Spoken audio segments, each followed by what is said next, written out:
Hello students, welcome to Smart Knowledge. So बच्चों, इस video में हम डिस्कस करेंगे common annual school examination class 9 subject रहेगा Hindi. Time allowed 3 hours and maximum marks रहेंगे 80। सबसे पहले आपको खंड अ दिया गया है, बहुविकल्पी प्रश्न रहेंगे, तो गद्यांश को आपको ध्यानपूर्वक पढ़ना है और जो विकल्प हैं वो चुनकर लिखने हैं।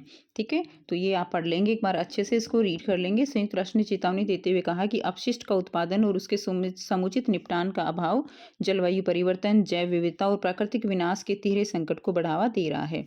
शहरों में अपशिष्ट प्रबंधन को बढ़ावा देने और कचरे का पहाड़ खड़ा होने के रोकने के लिए संयुक्त राष्ट्र और विश्व आर्थिक जैसी जो वैश्विक संस्थाएं हैं जीरो वेस्ट सिटी को स्थापना को प्रोत्साहित कर रही हैं। तो इसको एक बार आप अच्छे से पढ़ लेंगे। दिया जाता है साथ ही पूर्व संसाधन को कचरे के रूप में तब्दील करने की बजाय उसके पुनः उपयोग, पुनः चक्रण और समुचित निस्तारण करने पर भी विशेष जोर होता है। तो गद्यांश के अनुसार तिहरे संकट का कारण किसे माना गया है? तो इसमें आपका जो आंसर रहेगा अपशिष्ट रहेगा। अपशिष्ट को तिहरे संकट का कारण माना गया है। जीरो वेस्ट सिटी से क्या अभिप्राय है ये आपको बताना है। तो जीरो वेस्ट सिटी से अभिप्राय है अपशिष्ट का निस्तारण करना। सी जो है इसका आंसर हो जाएगा। जीरो वेस्ट सिटी यानी अपशिष्ट जो है उसका पूरी तरह से क्या करना, निस्तारण कर देना। अगला प्रश्न है, ग दिया गया है, कथन ए और कारण जो है इसको पढ़कर उपयुक्त विकल्प बनाना है। कथन है शहरों में कूड़े के पहाड़ बनते जा रहे हैं, और कथन है अपशिष्ट के निस्तारण का उचित प्रबंध जो है वो नहीं है। क्लियर? तो कूड़े के पहाड़ क्यों बन रहे हैं? क्योंकि उचित प्रबंध नहीं है, इसलिए हमारा आंसर सी हो जाएगा। कथन ए सही है, कारण ए की सही व्याख्या है, तो सी आंसर रहेगा। नेक्स्ट देखिए, अगला है जो कचरा है उस अपशिष्ट है उसके निस्तारण का उचित तरीका क्या है? तो उसके निस्तारण का उचित तरीका है दोबारा उपयोग कर लेना, उसके निस्तारण का सही तरीका है। नेक्स्ट है अपशिष्ट के कारण किसको नुकसान पहुंचता है? तो अपशिष्ट के कारण पर्यावरण व मानव स्वास्थ्य पर जो है नुकसान पहुंचता है। तो ये 4 विकल्प यहाँ से आपको दिए गए हैं। अगला प्रश्न आपको ये काव्यांश दिया गया है। आज बरसों बाद उठी है इच्छा हम कुछ कर दिखाएं, एक अनोखा जश्न मनाए, आज गोरा अस्तित्व जमाए। आज बरसों बाद सूखे पत्तों पर बसंत ऋतु आई है, विचार रूपी कलियों पर बहार खिल आई है। तो यहाँ से क्वेश्चन है, कवि के मन में क्या इच्छा उत्पन्न हुई है? तो कवि के मन में क्या इच्छा उत्पन्न हुई है? उसके मन में महत्वपूर्ण कार्य करने की इच्छा उत्पन्न हुई है। सी आंसर रहेगा। बसंत ऋतु का आगमन कहाँ हुआ है? तो बसंत ऋतु का आगमन सूखे पत्तों पर हुआ है। अगला प्रश्न है, गहनता की फसल से कवि का क्या तात्पर्य है? तो विचारों में परिपक्वता जो है वो गहनता की फसल से तात्पर्य है कवि का। अगला प्रश्न है, कथन एवं कारण को पढ़कर आपको सही विकल्प बताना है। तो वर्षों बाद कवि के मन में कुछ करने की इच्छा जागी है, तो ये सही है, और इसके माध्यम से कवि अपने अस्तित्व का एहसास कराना चाहते हैं, तो ये इसकी सही व्याख्या भी है, तो आंसर हमारा सी हो जाएगा। दोनों सही हैं और ये इसकी सही व्याख्या है। नेक्स्ट देखिए, अगला प्रश्न है, कितने दिनों के बाद कवि को कुछ करने का विचार मन में आया है? तो वर्षों बाद, बी आंसर रहेगा। वर्षों बाद कवि के मन में कुछ विचार जो है करने का मन में आया है। निर्देशानुसार उपसर्ग और प्रत्यय के आधार पर बहुविकल्पीय प्रश्नों के उत्तर देने हैं, तो उन्नति में उपसर्ग क्या रहेगा? तो उन्नति में उपसर्ग उत रहेगा, डी आंसर रहेगा। उत जो है वो उपसर्ग रहेगा। नेक्स्ट देखिए, अगला जो दिया गया है, तो उन्नति में उत उपसर्ग रहेगा और व्यापारिक में इक। ठीक है, दोनों में कंफ्यूज होते हैं, ये गलत है। छोटी की मात्रा वाला इक आएगा, व्यापारिक शब्द में प्रत्यय क्या रहेगा? इक रहेगा, और व्यापार जो है वो मूल शब्द हो जाएगा। अगला प्रश्न है, बेईमान शब्द से मूल शब्द व उपसर्ग अलग करना है। तो बेईमान में क्या हो जाएगा बे जमा ईमान, है ना। बेईमान में बे जमा ईमान, तो ये वाला आंसर इसमें सही रहेगा। मालकिन शब्द में मूल शब्द और प्रत्यय क्या हो जाएंगे? मालिक तो इसमें मूल शब्द हो जाएगा और इन जो है प्रत्यय हो जाएगा, तो डी इसका आंसर हो जाएगा। इसमें कॉलम 1 को कॉलम 2 से मैच करना है, तो इसमें आपको देखिए अमर जो है इसमें क्या लग जाएगा? तो इसमें अ कॉलम ए, और इसको विकल्प करना है, तो इसमें अ जो है ये क्या है? इसमें उपसर्ग दिया हुआ है। अध कचरा में क्या हो जाएगा? अध कचरा में अध हो जाएगा, और अनहोनी में अन उपसर्ग हो जाएगा, तो इसका आंसर हमारा यहाँ से क्या हो जाएगा? बी। क्लियर है? B will be the right answer. Next देखिए, अगला प्रश्न है, पंचमुखी में कौन सा समास है? तो पंचमुखी में कौन सा समास होगा? यहाँ पे संख्या आ गई ना, पंच, तो इसमें द्विगु समास हो जाएगा। क्लियर है?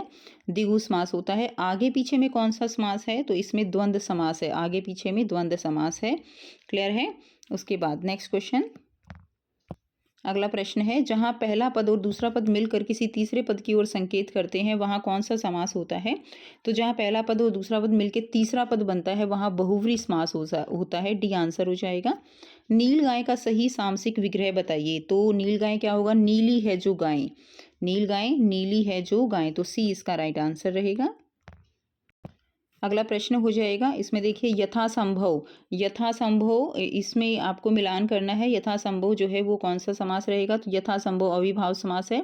राजकुमार जो है वो कौन सा है? वो राजकुमार तत्पुरुष समास ही है। और चौराहा द्विगु समास ही है। तो ये तो इसके सामने ही दिए हुए हैं, बहुत ही आसान। तो इसमें आपका आंसर ए हो जाएगा। नेक्स्ट देखिए, निर्देशानुसार अर्थ की दृष्टि से वाक्य भेद पर आधारित 5 बहुविकल्पीय प्रश्नों में से किन्हीं 4 के आपको उत्तर देने हैं। इसमें दिया गया है, निर्देशानुसार अर्थ की दृष्टि से वाक्य भेद जो है पर आधारित 5 बहुविकल्पीय प्रश्न में से उत्तर देने हैं। तो विधानवाचक वाक्य बताना है आपको इनमें। तो इसमें है, कल मेरे कुछ दोस्त आएंगे, ये विधानवाचक वाक्य हो जाएगा। नेक्स्ट देखिए, वाक्य का प्रकार बताइए। बच्चे आज स्कूल नहीं जाएंगे, तो नहीं जहां आ गया वहां निषेधवाचक वाक्य हो जाता है, तो ये ए हो जाएगा। अगला है, वाक्य का प्रकार बताइए। अरे तुम आ गए, तो ये विषमादि बोधक वाक्य है। बी आंसर हो जाएगा। ठीक है। अगला दिया गया है, मुसाफिर अपनी मंजिल पर पहुंच चुका होगा, वाक्य का भेद बताना है। तो मुसाफिर अपनी मंजिल पर पहुंच चुका होगा, इसमें संदेह है, पता नहीं पहुंचा है या नहीं, तो ये संदेहवाचक वाक्य हो जाएगा। अगला प्रश्न है, यह पत्र आज ही दे देना, इसमें वाक्य का भेद बताना है। तो ये कौन सा वाक्य रहेगा? ये आज्ञावाचक वाक्य हो जाएगा। ठीक है। उसके बाद क्वेश्चन 6 है, निर्देशानुसार अलंकार पद आधारित 5 बहुविकल्पीय प्रश्नों में से किन्हीं 4 के उत्तर आपको देने हैं। क दिया गया है, कालिंदी कूल कदम्ब की डारन में कौन सा अलंकार है? तो इसके अंदर कौन सा अलंकार है? अनुप्रास अलंकार है। कर का मन का डारी के, मन का फेर पंक्ति में कौन सा अलंकार है? तो इसमें यमक अलंकार रहेगा। नेक्स्ट देखिए, अगला क्वेश्चन है, इसमें निम्नलिखित किस काव्य पंक्ति में उपमा अलंकार है? ठीक है। तो इसमें देखिए, उपमा अलंकार किसमें है? पीपर पात सरिस मन डोला। तो पीपर पात सरिस मन डोला, इसमें जो है क्या है? उपमा अलंकार है। क्लियर। और इसमें जो 3 बेर खाती थी, ये यमक अलंकार है। नेक्स्ट देखिए, अगला प्रश्न है, निम्नलिखित पंक्ति में किस पंक्ति में रूपक अलंकार नहीं है? तो इसमें बताना है आपको। आए महंत पसंत, इसमें रूपक अलंकार है। चरण कमल बंदो हरिराई, इसमें है। पायो जी राम रतन धन पायो, इसमें भी रूपक है, लेकिन गंगा तेरी नीर अमृत सम उत्तम है, इसके अंदर रूपक अलंकार नहीं है। तो आंसर हमारा बी हो जाएगा। नेक्स्ट देखिए, अगला प्रश्न है, फैली खेतों पे दूर तलक मखमल सी कोमल हरियाली, इसमें कौन सा अलंकार है? तो इसके अंदर कौन सा अलंकार रहेगा? इसमें उपमा अलंकार रहेगा। सी जो है राइट आंसर हो जाएगा। नेक्स्ट देखिए, आगे आपको पठित गद्यांश दिया गया है और इसके आधार पर बहुविकल्पीय प्रश्न दिए गए हैं, तो आपको इनके आंसर करने। तो एक बार इसको अच्छे से आप पढ़ लेंगे। तो ये पैसेज है, लेखक ने साहित्यिक पुरखे शब्द का प्रयोग किसके लिए किया है? तो लेखक ने साहित्यिक पुरखे शब्द का प्रयोग प्रेमचंद जी के लिए किया है। जूता फटने से बाहर क्या दिखाई दे रहा है? तो जूता फटने से बाहर अंगुली दिखाई दे रही है। ठीक है। अगला प्रश्न है, लेखक के अनुसार साहित्यिक ने कब मुस्कुराने की कोशिश की होगी? तब मुस्कुराने की कोशिश की होगी जब फोटोग्राफर ने रेडी प्लीज कहा होगा। क्लियर। उसके बाद है, लेखक को प्रेमचंद की मुस्कान कैसी जान पड़ती है? तो विचित्र और व्यंग्य से भरी मुस्कान जान पड़ती है। ए ही इसका आंसर हो जाएगा।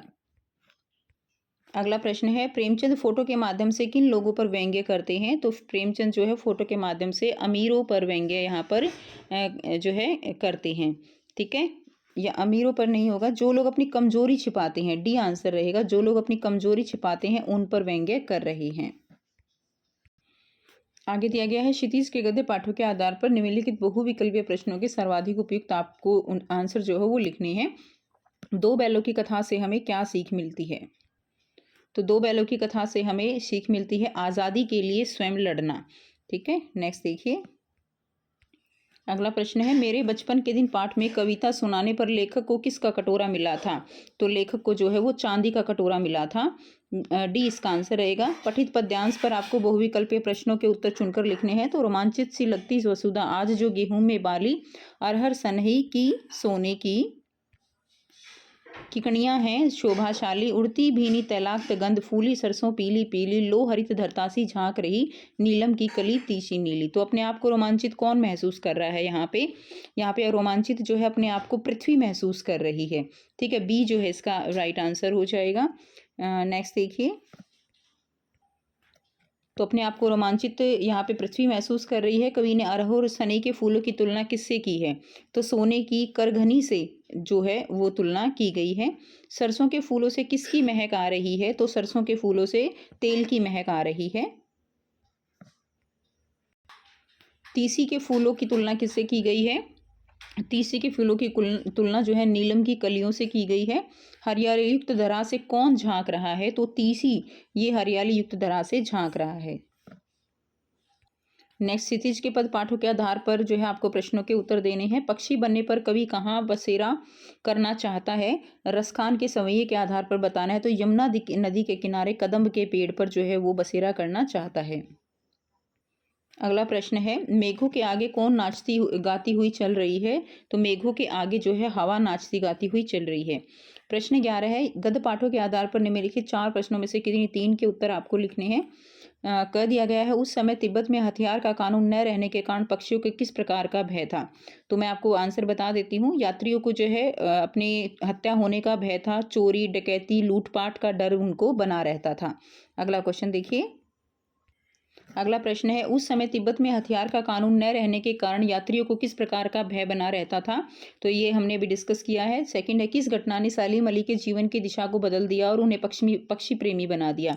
तो बचपन में एयरगन द्वारा जो गोरैया है उसको मारना, गोरैया का घायल होना, उसने उसकी जीवन की दिशा को बदल दिया। ठीक है, और उससे क्या हुआ? पक्षियों के प्रति लगाव हो गया। तो बचपन में जो एयरगन द्वारा गोरैया को मारा गया सलीम के द्वारा, उसी से उसके जीवन की दिशा बदल गई। अगला प्रश्न है, विज्ञापन आधुनिक समाज को किस प्रकार प्रभावित कर रहे हैं? तो विज्ञापन क्या करते हैं? भ्रामक प्रचार करते हैं, लोगों को भौतिक संसाधनों और विलासिता की ओर क्या करते हैं? वो आकर्षित करते हैं। और जो एक आप कह सकती हो कि रियल चीज़ें हैं, वास्तविक चीज़ें हैं, उनसे अवगत नहीं कराते हैं। तो इसीलिए विज्ञापन आधुनिक समाज को प्रभावित कर रही है। अगला है, लेखिका उर्दू फारसी क्यों नहीं सीख पाई? मेरे बचपन के दिन पाठ के आधार पर उत्तर दीजिए। तो लेखिका का उर्दू फारसी सीखने में दिलचस्पी ना होना, उसकी कोई दिलचस्पी नहीं थी, इसलिए वो सीख नहीं पाई। और मौलवी साहब को देखकर वह छुप जाती थी। ठीक है, तो ये इसका आंसर हो जाएगा। अगला क्वेश्चन है, पद पाठों के आधार पर प्रश्नों के उत्तर देने हैं। तो कबीरदास ने सच्चे प्रेमी की क्या कसौटी बताई है? तो हृदय में, सच्चा प्रेमी जो होता है उसके हृदय में छल कपट नहीं होता और मन पवित्र होता है। नेक्स्ट है, बंद द्वार के साकल खोलने के लिए लल्लद ने क्या उपाय सुझाया है? तो भोग और त्याग में संतुलन बनाना, समानता पर बल और मध्यम मार्ग को अपनाने पर जो है जो बंद द्वार की साकल है वो खोल सकते हैं, ईश्वर में ध्यान लगाने से। ठीक है, भोग और त्याग जो है उसमें संतुलन बनाने से। नेक्स्ट देखिए। अगला प्रश्न है, कवि और कोयल के जीवन में क्या अंतर है? तो कवि और कोयल कैसे हैं? तो कवि जो है वो तो कैद है और कोयल क्या है? आज़ाद है। ठीक है, कवि के जीवन पर कड़ा पहरा है, जबकि कोयल का जीवन वो स्वतंत्र है। ये इसमें आंसर लिख देंगे। ठीक है, आप अपने शहर बच्चों को कब और कहाँ-कहाँ काम करते हुए देखा है? तो अपने आस-पास आपने जो छोटे बच्चे हैं उनको कभी ठेले पर काम करते हुए देखा होगा, कभी सफाई में काम करते हुए देखा होगा, तो वो आपको यहाँ पर एक्सप्लेन करना है। तो यहाँ पर आपको 50 से 60 शब्दों में आंसर करने हैं। आपदाओं से निपटने के लिए अपनी तरफ से कुछ सुझाव दीजिए, तो ये आप खुद से लिख सकती हैं। शिक्षा बच्चों का जन्मसिद्ध अधिकार है, इस दिशा में लेखिका के प्रयासों का उल्लेख आपको करना है। तो इसमें जो है, जो कर्नाटक में विद्यालय खुलवाना, उन्होंने जो बागलकोट था उसमें विद्यालय खुलवाया था। गैर क्रिश्चियन बच्चों के लिए अंग्रेजी, हिंदी, कन्नड़ तीनों भाषाओं को पढ़ाने वाला स्कूल जो है खोलना, तो ये उनके प्रयास थे। एक बार फिर से सुन लीजिए, बागलकोट में विद्यालय खुलवाना, गैर क्रिश्चियन बच्चों के लिए अंग्रेजी, हिंदी, कन्नड़ तीनों भाषाओं को पढ़ाने वाला स्कूल खोलना। और तीसरा क्वेश्चन है, समाज में महिलाओं को उचित गरिमा दिलाने हेतु आप कौन-कौन से प्रयास कर सकते हैं? तो कौन-कौन से प्रयास कर सकते हैं? उनकी आर्थिक स्थिति को सुधारने के लिए, सामाजिक, शैक्षिक उनको एजुकेशन दिलवाने के लिए हम प्रयास कर सकते हैं। क्लियर है? तो आप इसको अपने ही शब्दों में लिखेंगे। अगला प्रश्न है, किसी एक विषय पर आपको 100 शब्दों में अनुच्छेद लिखना है। ठीक है, मोबाइल फ़ोन की क्रांति या भ्रष्टाचार पर लिखना है या समय का सदुपयोग। ठीक है, और किसी एक विषय पर आपको 100 शब्दों में पत्र लिखना है। आपके क्षेत्र में कूड़ा इकट्ठा हो गया है, जिसके निस्तारण के लिए नगर निगम प्रबंधक को पत्र लिखना है। दूसरा आप ये पत्र लिख सकते हैं, आपका नाम सुरेश सोनी है, आपने छोटे भाई को परीक्षा में अच्छे अंक प्राप्त करने के लिए प्रोत्साहन पत्र लिखना है। अगला प्रश्न है प्रश्न 16, दिए गए संकेत बिंदु के आधार पर लघु कथा लिखिए। तो विद्यालय से घर आना, मित्र का दुर्घटनाग्रस्त होना, अस्पताल पहुंचाना, अपराधी को पकड़वाने में पुलिस की मदद करना। तो ये संकेत बिंदु के आधार पर एक कहानी आपको बना देनी है, बहुत ही आसान है। अपने मित्र को जन्मदिन की पार्टी के लिए निमंत्रण देने हेतु लगभग 100 शब्दों में आपको ईमेल लिखनी है। क्लियर। तो ये था कंप्लीट पेपर। यहाँ से आपको काफ़ी हेल्प मिलेगी और जो यहाँ पर व्याकरण एमसीक्यूज फॉर्म में दी गई है बहुविकल्पीय में, वो आपकी नहीं आती है, अब बंद कर दी गई है। तो आपको व्याकरण बहुविकल्पीय नहीं मिलेगी, आपको डायरेक्ट वर्णात्मक प्रश्न लिखने होंगे। ठीक है, जैसे द्वंद्व समास का उदाहरण दीजिए, तो उसमें विकल्प नहीं मिलेंगे, आपको एज इट इज़ लिखना होगा। क्लियर। तो आई होप ये वीडियो आपके लिए काफ़ी हेल्पफुल रहेगी। अच्छी लगी तो वीडियो को ज़रूर से लाइक करना, शेयर करना और चैनल को करना सब्सक्राइब। मिलते हैं आपसे नेक्स्ट वीडियो में। Take care, bye bye.